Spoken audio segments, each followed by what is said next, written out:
Ассаляму алейкум ва рахматуллахи ва баракатух. Бисмилля, алхамдулиллах, ассалату вассаляму аля расулиллах. Продолжаем уроки дуа.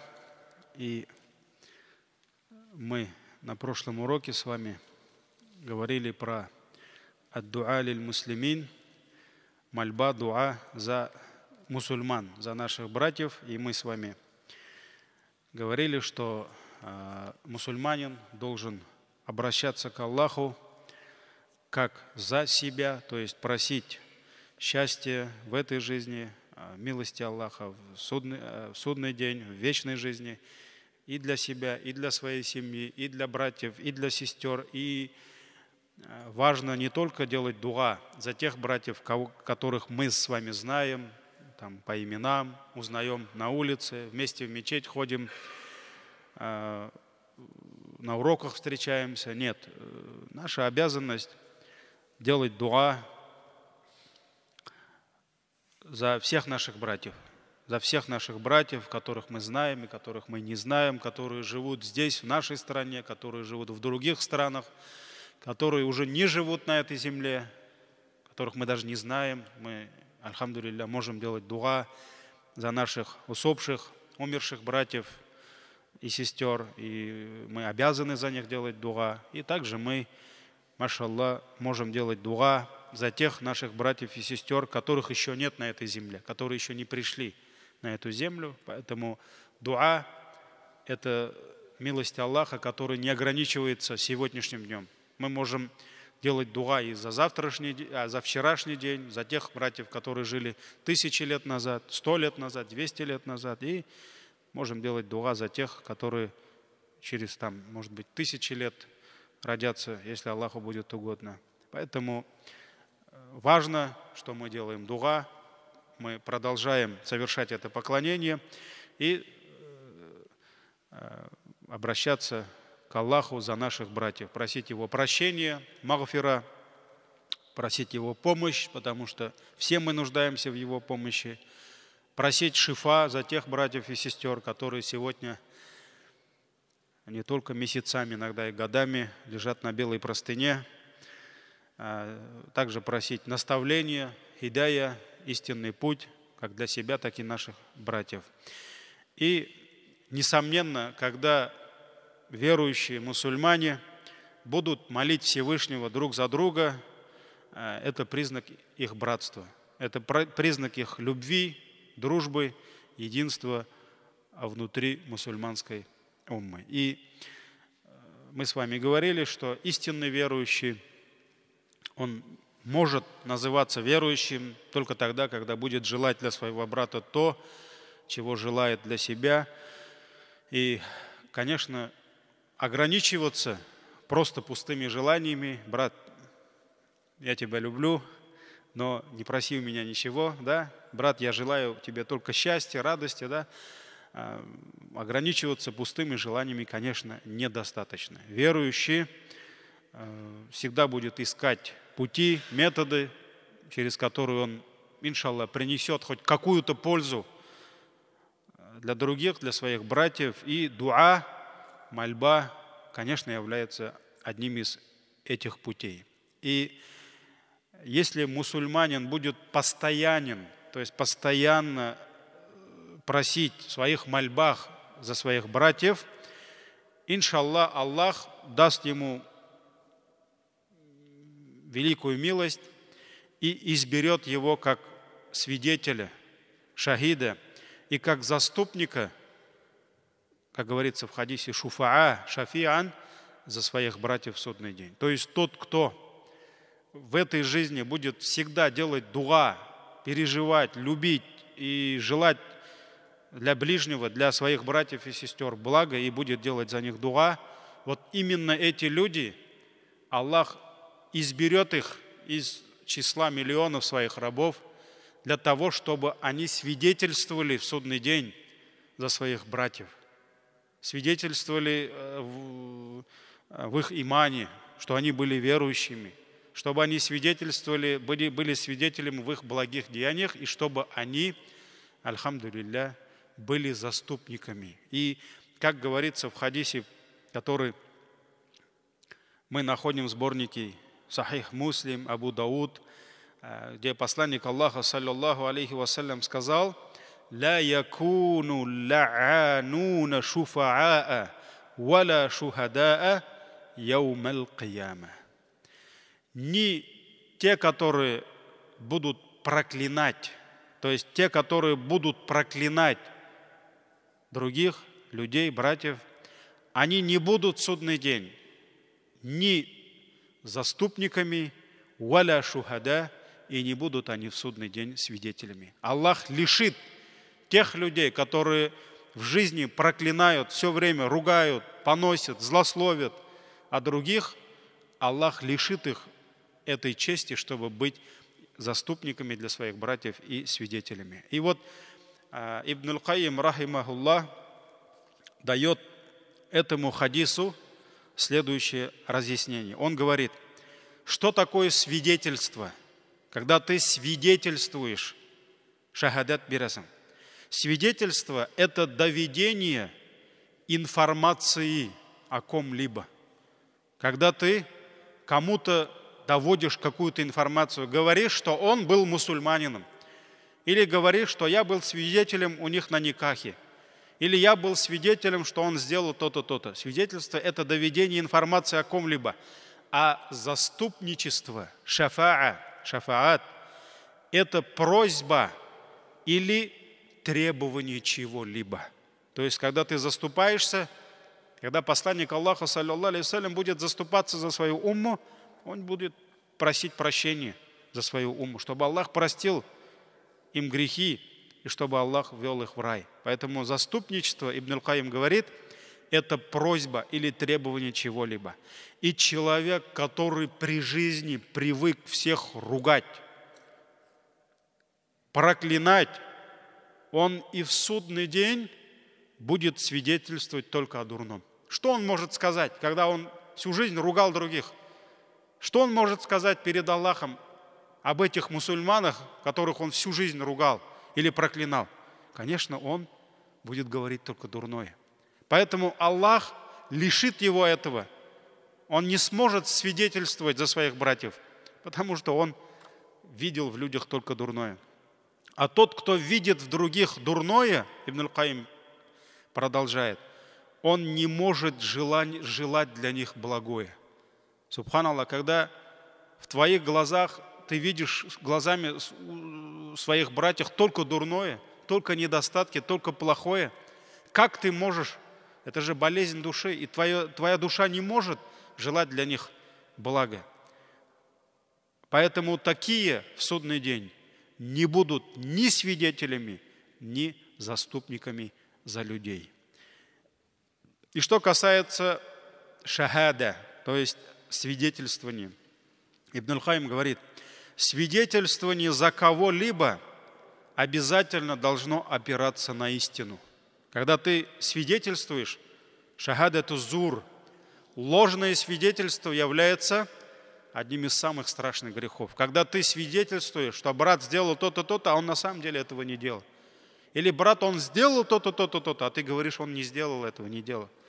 Поэтому шахада за кого-либо должна опираться на истину, а это не может быть в тех, то есть эта истина не может быть в тех, кто все время ругает, сквернословит и бранит людей.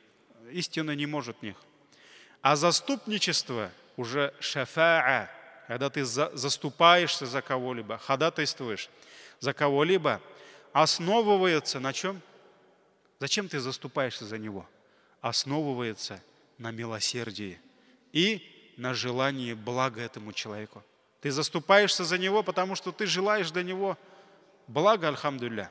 И этого не может быть в тех людях, которые все время проклинают людей. Как человек может быть шафиан, то есть заступником, если он всю жизнь проклинал людей? Поэтому и в судный день он не может желать для людей блага, потому что он всю жизнь желал для них зла.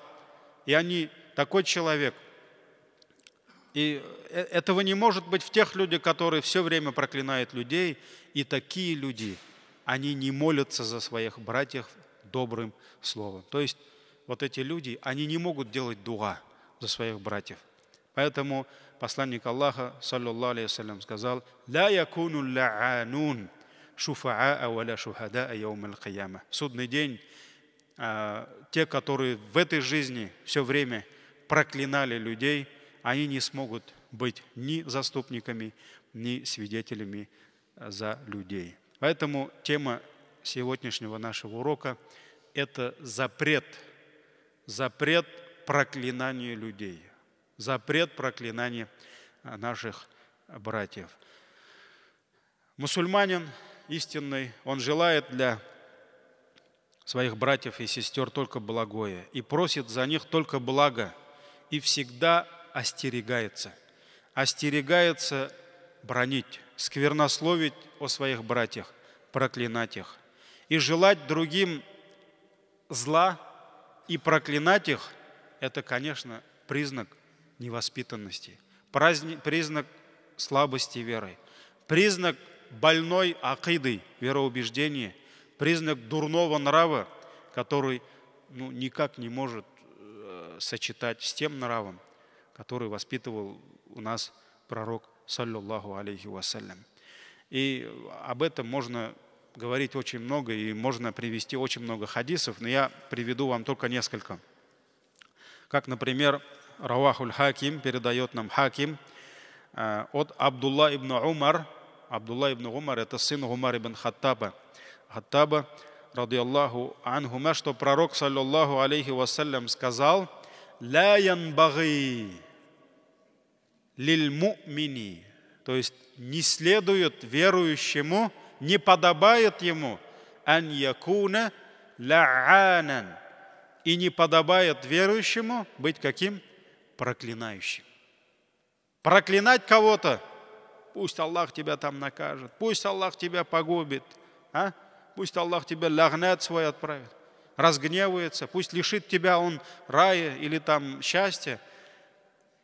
Вот все это, оно не подобает верующим. Мусульмане не должны быть такими, сказал пророк, саллаллаху алейхи вассалям. И другой хадис, который уже нам передает Абдулла ибн Мас'уд, где пророк, саллаллаху алейхи вассалям, сказал: «Лейсаль му'мину битта'ани, валал ла'ани, валал фахиш, валал бади». Верующий, он не является бранящим. Он не должен ругать все время всех. Он не должен сквернословить. Он валал ла'ан, он не бывает проклинающим, тот, который проклинает. Валал фахиш, непристойным.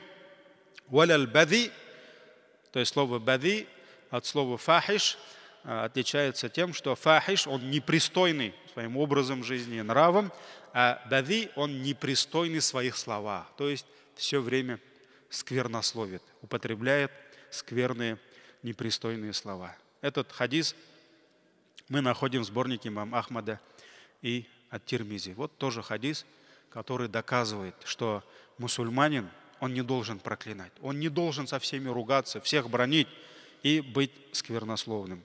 И когда в сердце человека проникает свет веры, когда Аллах одаряет его нравом мусульманина, то этот мусульманин, субханаллах, он должен бояться, остерегаться, причинять людям что? Вред. Он должен бояться этого. Он должен бояться Аллаха и остерегаться, причинять людям вред. И когда человек остерегается, боится приносить людям вред, то это признак его набожности, это признак его религии, это признак того, что у него в сердце, альхамдулилля, есть иман. И пророк, саллаллаху алейхи вассалям, сказал: «Аль-муслиму», мусульманин тот, кто «Ман салим аль-муслимуна мин лисанихи ва ядихи». Мусульманин тот, кто обезопасил людей, других мусульман. То есть мусульманин тот, кто обезопасил других мусульман от своего языка и от своих рук. То есть это тот, который не причиняет людям вред ни языком, ни руками, ни ногами, ни чем другим. Этот хадис достоверный в сборниках имама Бухари и Муслима. Вот таким должен быть мусульманин, которого посланник Аллаха в другом хадисе сравнил с пальмой, с деревом. Пальма, у которого абсолютно все люди забирают и получают от этого дерева пользу. Все. Ветки, плоды, косточки, само вот это основание дерева. Все, абсолютно все приносит людям пользу. Поэтому хайрун наси анфаухум линнас. Самые благие, самые лучшие люди – это те люди, которые больше всего приносят пользу, что? Людям. Людям. Кому? Людям. Поэтому мусульманин, от него, субханаллах, должна исходить польза, благо от него. Но, к сожалению, есть такие люди, и среди мусульман, потому что ислам не дает гарантию, что он сделает из грешного человека ангела. Все мы люди. Поэтому у всех у нас есть недостатки. И у кого-то их больше, у кого-то их меньше. Но, к сожалению, есть такие люди, у которых в жизни, от которых нет никакой пользы. У нас у татар говорят: ни Аллаха, ни бендега. Ни Аллаху, ни Богу, ни людям от него нет пользы. Но ислам и с такими людьми работает. И даже с такими людьми работает, и даже для них ислам, машаллах, и даже их ислам побуждает к благому. Когда мы учились, у нас был один учитель, он нам говорил: вот вы сейчас возьмете на каком-то уровне знания, фикх, акида, там арабский язык, Коран, ислам. И вы, каждый из вас вернется к свою деревню, свой город, свою семью, и вы должны, он нам говорил, вы должны работать абсолютно со всеми. Если этот человек, машаллах, он на пути Аллаха, он читает Коран, он совершает молитвы, и иншаллах, он будет в раю, хотя мы никому не можем дать гарантию, так ведь? Это только Аллах решает. И иншаллах, по его признакам, его веры, иншаллах, он на пути в рай, то вы должны сделать все, чтобы он был не на 3-й ступени рая, а на 4-й ступени рая. Если он на 4-й, на 5-й ступени рая. Вот так вы должны работать абсолютно со всеми и никого не оставлять от воспитания. А если человек, он на пути в ад, да, сколько бы ты ни призывал его, он не встанет на намаз, он не станет читать Коран, но он будет, да, наверняка он будет в аду, хотя Аллах это решает, но вы должны сделать все, чтобы он был не там, не самым внизу, а может быть хотя бы где-то выше, чтобы наказание было меньше. Как, например, пророк, саллаллаху алейхи вассалям, в судный день будет делать шафаа за своего дядю Абу Талиба. Да, он не выйдет из ада, потому что он умер кафиром, и он никогда не будет в раю. Но все равно он будет делать шафаа, ученые говорят, потому что, и это в хадисах есть, чтобы Аллах как-то облегчил ему наказание. Поэтому мусульманин, он должен быть, от него должно исходить благо. Но есть люди и мусульмане, от которых нет пользы. Но вот человек, как его воспитывает ислам? К чему его призывает, если от него нет никакой пользы? Если от человека нет никакой пользы другим, то, что он не будет приносить им вред, не будет портить им жизнь, то от него это уже будет польза. Есть такая мудрость, это, по-моему, с арабского языка, я где-то читал. «Науму залими айбада». Мудрость говорит, что сон тирана – это поклонение для него. То есть, потому что, когда тиран спит, никто, его жертвы отдыхают. Поэтому пусть он больше спит. Так ведь? Вот. Хочу привести хадис. Машаллах. Очень мудрый хадис, который показывает, машаллах, мудрость ислама. Ислам никого не оставляет без внимания. Этот хадис – сборник имама Бухари и Муслима. И нам этот хадис передает Абу Муса, радийаллаху анхума. где однажды пророк, саллаллаху алейхи вассалям, сказал: каждый мусульманин обязан подавать милостыню, садака. Каждый мусульманин, каждый, все мы должны подавать садака. И люди спросили: я Расуляллах, а что делать кому, если тому, кто не может этого сделать? Ну, у него нет ничего, чтобы он садака давал. На что пророк, саллаллаху алейхи вассалям, ответил: он должен зарабатывать своим трудом, пусть работает, пусть принесет пользу себе, то есть своей семье, надо же кормить себя, семью, одевать, и подавать милостыню из вот этого заработанного имущества. То есть, если у человека нет того, чем он будет давать садака, пусть он это заработает. Не надо валяться на печке, так ведь? У меня нет денег, я не могу давать садака. Так работай, работай. Что-то купи, продай, что-то сделай. Наймись на работу, но сделай так, чтобы у тебя было имущество для себя, для семьи и для того, чтобы ты садака давал. К этому призывает ислам. И люди спросили: а если он не в состоянии сделать это? Ну нет у него, нет, он не может заработать, не может. Тогда что делать? Идем дальше. Посланник Аллаха, саллаллаху алейхи вассалям, спускается по лестнице. Это не смог, тогда пусть это сделает. Это не смог, тогда вот это пусть сделает. На что пророк, саллаллаху алейхи вассалям, сказал: тогда ему следует помочь нуждающемуся, который оказался в беде. То есть очень много людей, которым нужна помощь. Не обязательно деньгами. Кому-то нужно, я не знаю, кого-то надо просто проведать, посидеть с ним, надо насихат ему дать, надо по голове погладить, надо там воду принести, надо что-то починить, надо просто выслушать, надо просто улыбнуться. Иногда не деньги нужны. Как в хадисе другом говорится, ты никогда, в значении, что ты никогда не сможешь заработать довольство людей деньгами, но светлым лицом и улыбкой ты можешь заработать довольство всех людей. Это хадис. Если кому надо, интересно, я могу найти, от кого это все.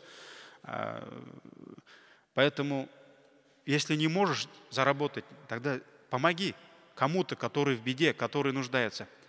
Люди снова спросили: я Расуляллах, а если он и этого не может сделать? Ну не может он никому помочь. Ну не может он. Тогда пусть побуждает к одобряемому. А пусть он научит кого-нибудь, скажет: вот сделай то-то. Научись здороваться с людьми, улыбнись кому-то там. Пусть научит, побуждает людей к одобряемому. Люди спросили: я Расуляллах, а если он и этого не может сделать? Ну не может он это сделать. На что пророк, саллаллаху алейхи вассалям, ответил: тогда пусть воздерживается от дурного, и это зачтется ему как садака. Тогда пусть не вредит людям.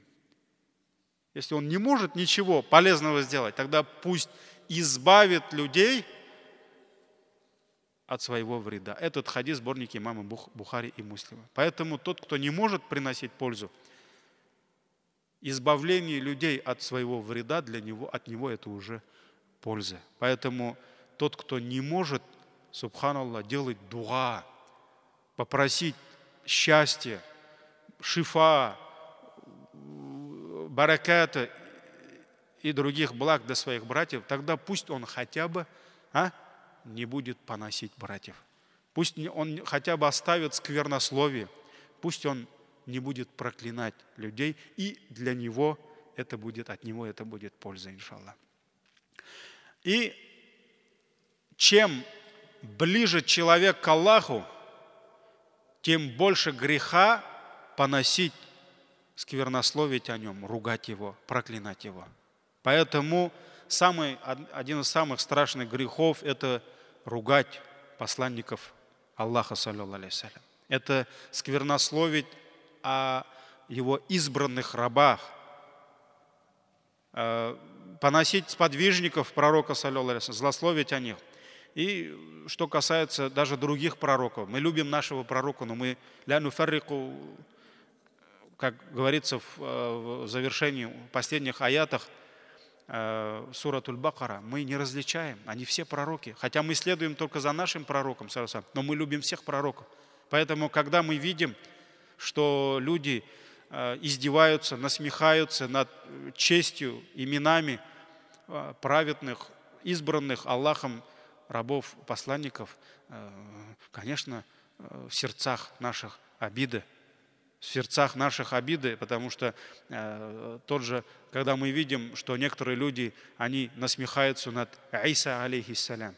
Мы не говорим, что Иса, это вот пусть христиане за него заступают. Субханаллах, это наш пророк, которого мы, может быть, даже любим больше, чем некоторые христиане, которые даже не знают, кто он такой. Поэтому это наш пророк. Если кто-то злословит о Марии, Марьям, которая является самой святой женщиной для всех мусульман в истории человечества, нет более святого человека среди женщин, чем Марьям, Мария. Да? Ну, неважно, кто-то Мария, кто-то Марьям ее зовут, но это святая женщина, это избранная женщина, это мать пророка Иса, алейхиссалям, и поэтому является страшным грехом, неверием поносить вот этих святых, святых избранных Аллахом людей. И после пророков, конечно, самый страшный грех – это поносить сподвижников нашего пророка, саллаллаху алейхи вассалям. Поэтому посланник Аллаха, саллаллаху алейхи вассалям, сказал: «Ля тасуббу асхаби». Не ругайте моих сподвижников. «Ля тасуббу асхаби». Еще раз повторил: не ругайте моих сподвижников. «Фауаллади нафси биядихи». Клянусь тем, чьей руке моя душа, клянусь Аллахом. «Лау анна ахадакум анфака мithla ухудин захабан». Если один из вас пожертвует на пути Аллаха столько золота, сколько в величину гору Ухуд, кто был в хаджи, он, наверное, видел в Медине гору Ухуд. Гора, протяженность которой 8-9 километров. Это огромная гора. 8-9 километров.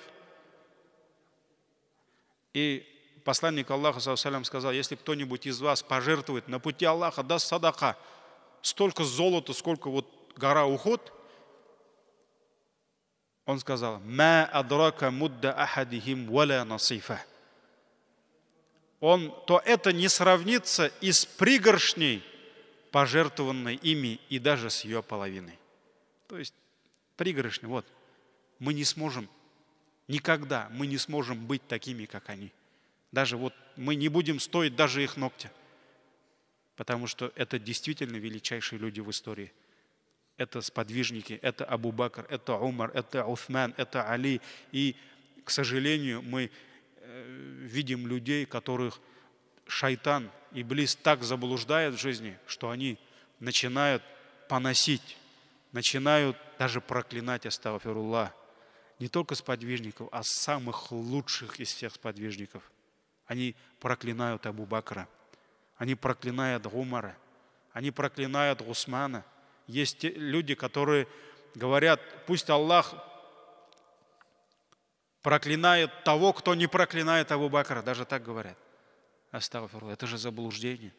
Это заблуждение. Пророк сказал: «Ля тасуббу асхаби». Никогда не ругайте моих сподвижников. Никто не имеет права ругать сподвижников.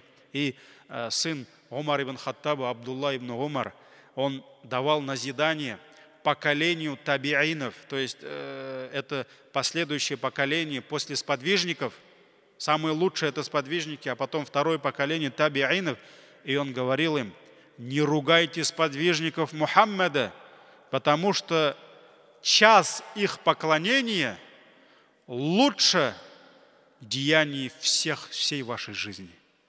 Сколько сделал сподвижник, сахаба, за час своей жизни, вы не сможете сделать за всю свою жизнь.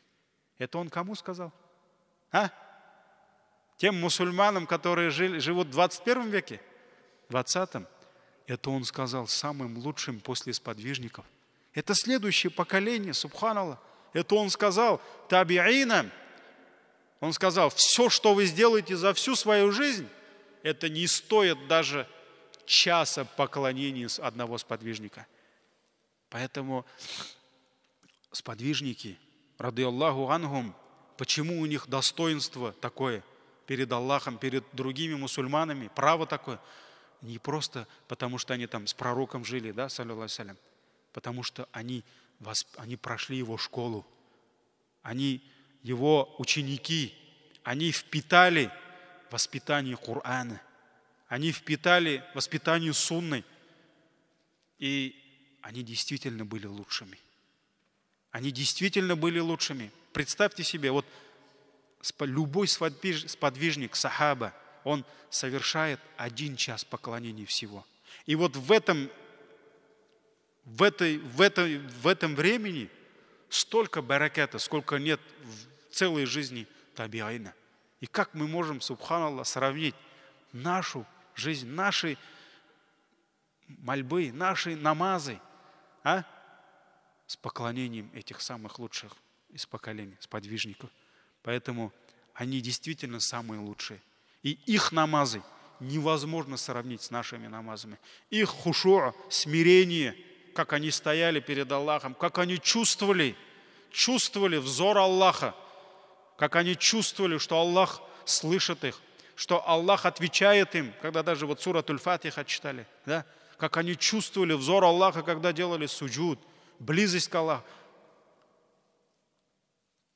Они действительно были лучшими. И поэтому поносить, сквернословить о сподвижниках — это намного больше греха в этом, чем сквернословить, проклинать обычных людей.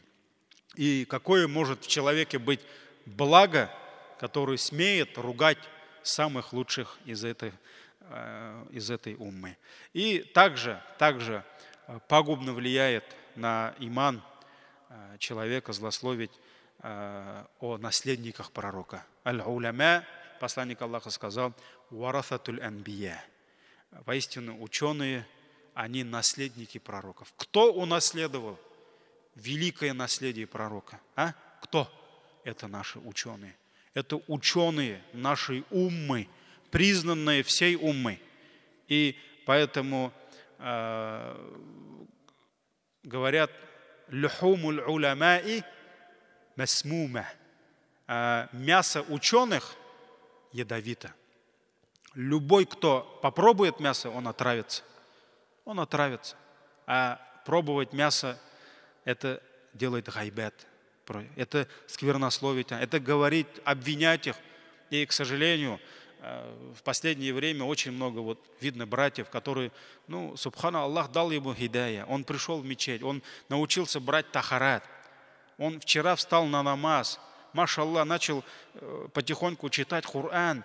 И, субханаллах, от этого брата слышишь такие страшные слова.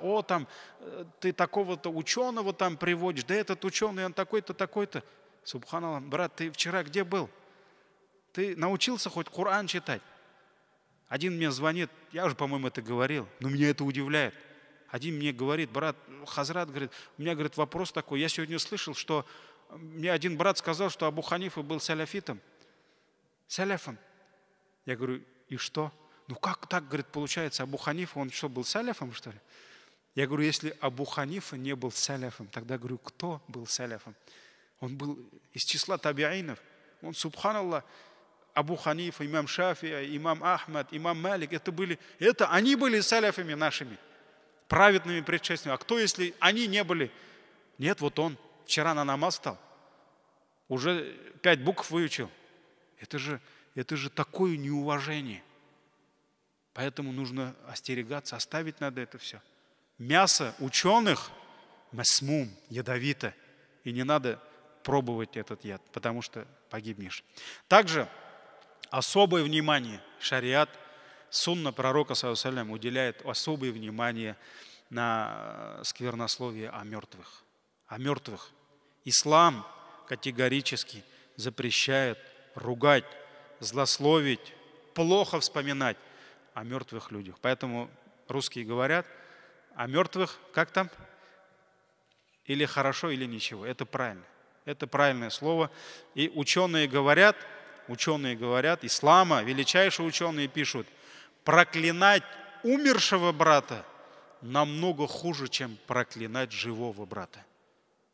Потому что даже если он умер, на нас его права. И пророк, саллаллаху алейхи вассалям, сказал: «Ля тасуббуль амват», не ругайте усопших, «Фаиннахум кад афдау иля ма каддаму», ведь они получили то, что приготовили. Да, кто-то может сказать, этот хадис сборник имама Бухари, кто-то может сказать, но его же не просто так ругают, значит, он был плохим, значит, у него какие-то были недостатки.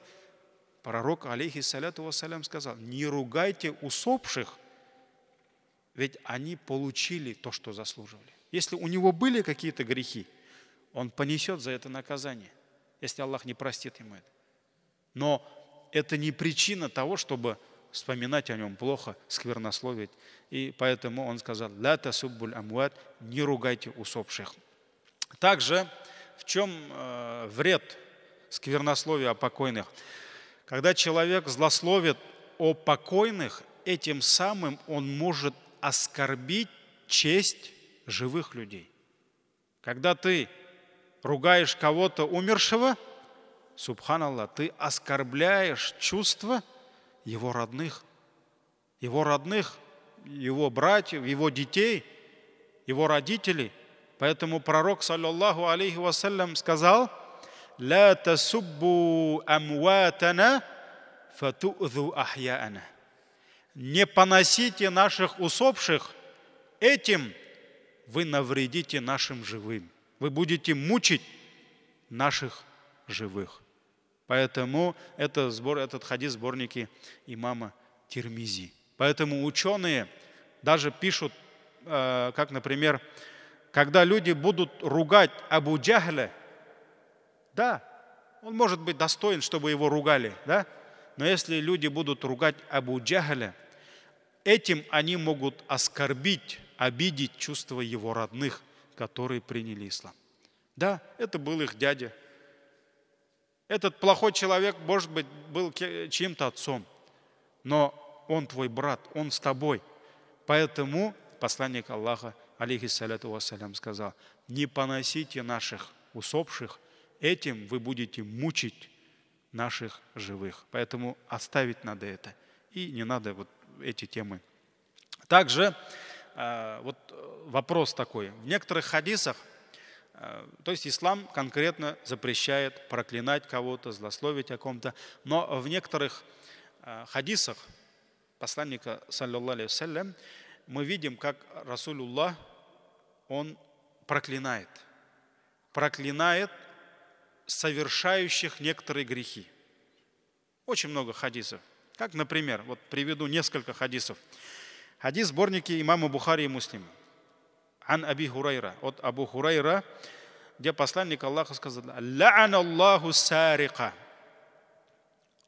Аллах проклинает вора, который украл яйцо.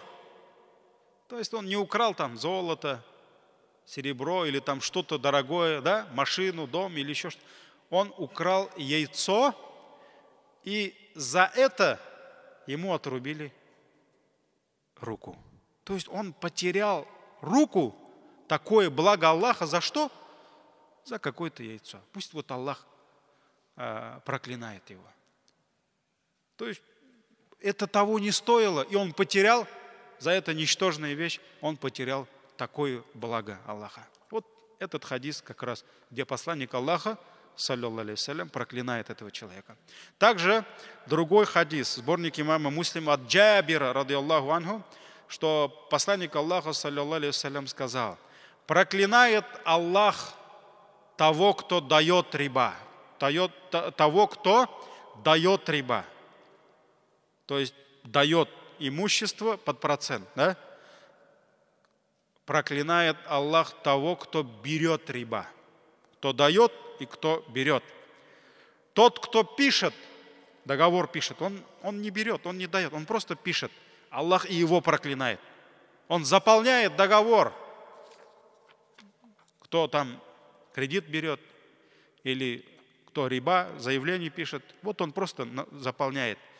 И Аллах проклинает двух свидетельствующих за него. Потому что мы знаем, что, как обычно, когда люди что-то берут, кто-то свидетельствует, кто-то что? Поручается за него.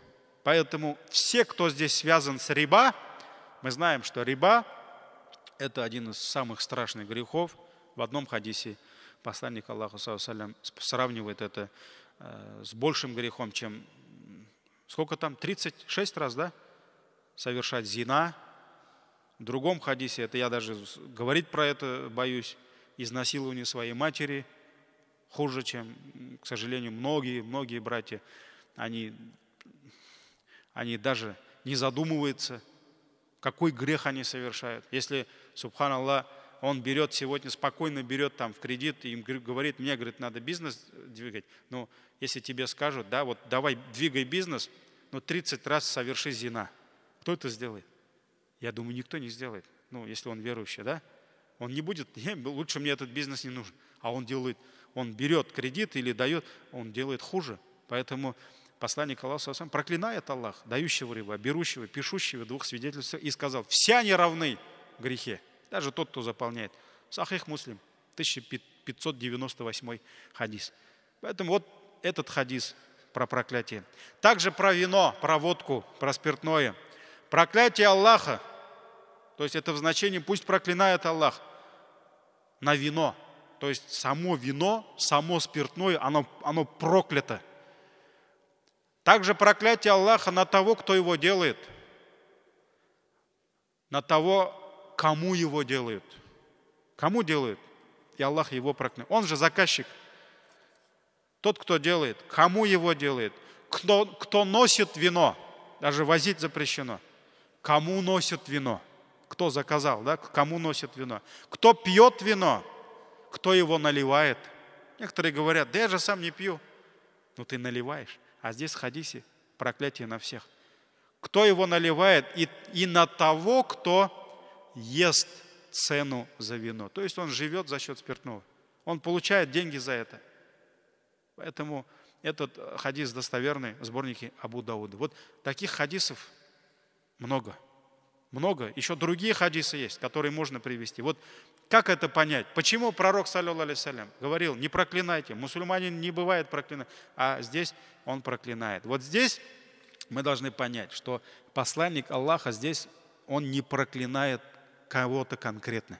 Он не называет имя. Он не говорит Абдулла, который водку пьет. Он не говорит там Масуд, который риба говорит. Он говорит, пусть проклинает Аллах того, кто пьет вино, кто продает вино.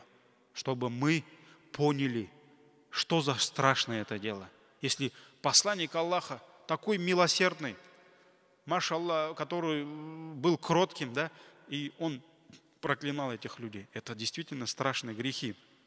Поэтому здесь пророк, саллаллаху алейхи вассалям, призвал нас, чтобы мы были далеки от этих грехов. Но конкретно кого-то он не проклинал. И вот последний хадис, и завершу урок, иншаллах, в сборнике имама аль-Бухари от Умара, радиаллаху анху, во время пророка, саллаллаху алейхи вассалям, жил один человек, которого звали Абдулла. И у него даже было прозвище Хаймар. Ну, Хаймар – это кто? Осел. Он часто вызывал смех, говорят, у посланника Аллаха, саллаллаху алейхи вассалям. И так получилось, что пророк, алейхиссаляту вассалям, приказал наказать его за употребление вина. Он любил выпивать. И пророк, алейхиссаляту вассалям, наказал его за то, что он выпил. Однажды, уже после этого наказания, его снова привели к пророку, саллаллаху алейхи вассалям. И снова пьяный. И снова пророк, саллаллаху алейхи вассалям, сказал, накажите его. Кнутом, накажите его. И один из подвижников, который, субханаллах, увидел вот это, что вот этот человек, его приводят к пророку не для того, чтобы он там хадис выслушал, аят выучил, да? Его приводят к пророку, саллаллаху алейхи вассалям, за то, что он пьяный. И в первый раз за это его привели, и второй раз. И он не выдержал и сказал, о Аллах, прокляни его. Прокляни его, лиши его своей милости. Как же часто его за это приводят. То есть пророку, саллаллаху алейхи вассалям. На что пророк, алейхиссаляту вассалям, ответил, ла таланху, не проклинай его. Фаваллахи, я клянусь Аллахом, я знаю, что он любит Аллаха и его посланника. Да, у него есть недостаток, но я знаю, что в его сердце что-то есть. И я знаю, что он любит Аллаха и любит его посланника. Поэтому посланник Аллаха, алейхиссаляту вассалям, он проклинал тех, которые пьют вино, водку, пьяниц, но он конкретно кого-то, вот ты выпил, все, пусть ты будешь проклятым, так нельзя говорить. Мы можем просто сказать, Аллах проклинает того, кто пьет, пьянствует, да? Но мы не можем сказать, пусть Аллах проклинает тебя. Это не наш нрав, поэтому пусть Аллах Тааля вселит, одарит наши сердца любовью, милосердием друг к другу, чтобы мы, альхамдулилля, обращались к Аллаху за себя, за наши семьи, за наших братьев и просили только благо друг за друга, и чтобы Аллах лишил наши сердца гилля лилладина аману, как говорится в аяте, да, вражду, ненависть, зависть друг к другу, да, пусть Аллах лишит наши сердца, избавит наши сердца от этого, и пусть Аллах избавит наши языки, чтобы мы, Аллах сахласан, чтобы мы проклинали друг друга, чтобы такого у нас никогда не было. Ва джазакумуллаху хайран. Субханак Аллахума бихамдик, шаду ан ла иляха илля анта, астагфирука ва атубу илейк. Ассаламу алейкум ва рахматуллахи ва баракатуху. Ассаламу алейкум ва рахматуллахи.